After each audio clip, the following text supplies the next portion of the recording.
Well, as the first decade of the 21st century draws to a close, we want to take a look back at the highs and the lows from 9/11 to Hurricane Katrina to an historic presidential election.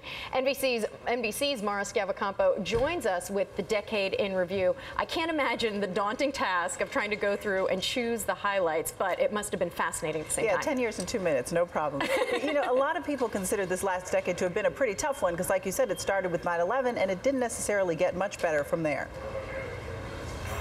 The decade that was, one that's been hard to describe. I call it the 2000s. The 2000s. 2000s?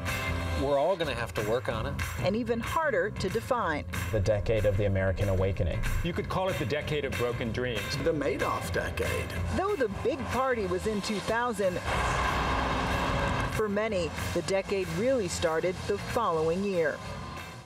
We have a breaking news story to tell you about. Apparently, a plane has just crashed into the World Trade Center.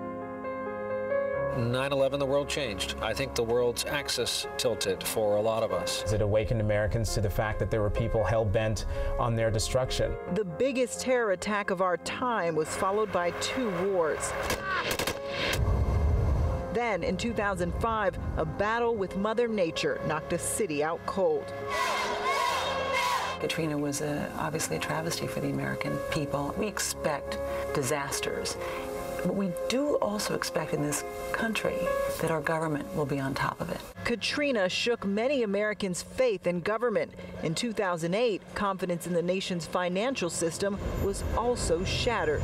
It was a decade where we spent beyond our means and we paid the ultimate price for it. And I can only hope that we become stronger and tougher, and that the next generation has a stronger value of life, of material wealth, and what it means to be a citizen of this country.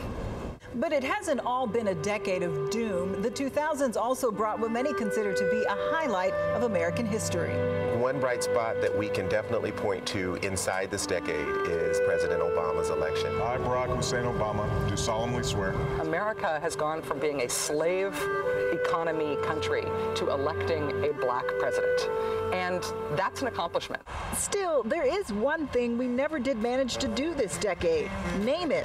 What does it say that we've now had 10 years to think about it and no one's come up with a satisfying? The aughts? I'm not calling it the aughts. The aughts? Probably not. And now we have to figure out what to call the next 10 years.